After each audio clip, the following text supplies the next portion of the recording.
দিয়ে হয়ে গেল কি, এই বাংলায় যদি কেউ ওয়াকফ আন্দোলন করতে চান বা গুলোগুলি করেন, আমার থেকে খারাপ কেউ হবে না। তারপরেই দেখা গেল ওয়াকফ নিয়ে যেখানে যেখানে আন্দোলন হয়েছে সেখান থেকে গ্রেফতার করেছে, সে হোক ভাঙড় হোক আপনার কলকাতার বুকে।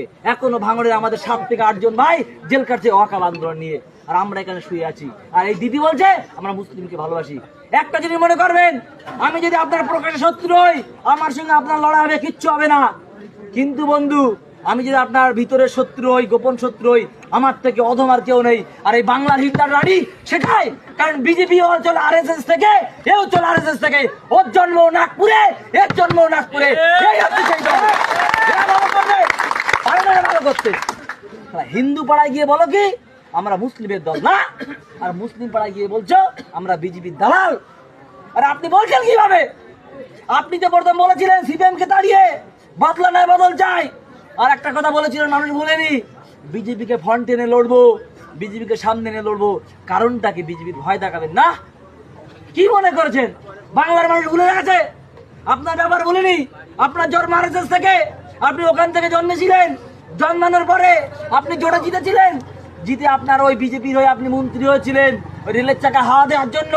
আর আজকে আপনি কংগ্রেসের সঙ্গে দেশে এসে, বাংলায় এসে সেই কংগ্রেসকে লাথি মারার পরে আজকে বাংলায় বড় বড় কথা বলছেন না।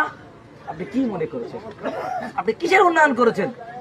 কয়েকদিন আগে দেখতে পেলাম, গত 3 দিন আগে হঠাৎ করে আমাদের অনেক এখানে বাচ্চারা আছে, তারা বুঝতে পারে না, ফেসবুক খুললে একটা জিনিস দেখা যাচ্ছে, I love Mohammad, I love Mohammad. হঠাৎ কেন আই লাভ মোহাম্মদ?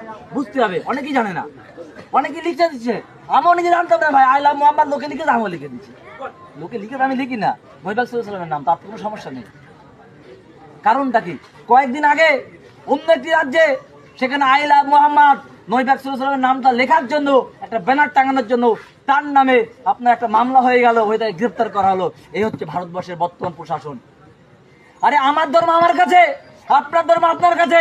আপনি জয় শ্রীরাম বলুন, আপনার সঙ্গে আমরা কাঁধে নিয়ে বেড়াবো। আমি আল্লাহ আকবার বলবো, আপনি একসঙ্গে মরবো, কোনো সমস্যা নেই।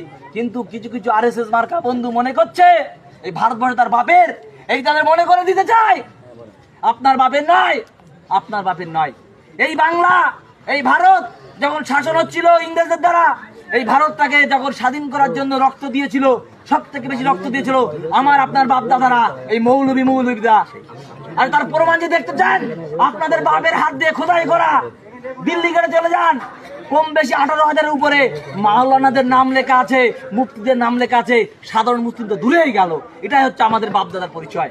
আর আপনারা যারা RSS দালালি করছেন, করে বিজেপি ঘুরে বেড়াচ্ছেন, TMC ঘুরে বেড়াচ্ছেন, তাদেরকে বলবো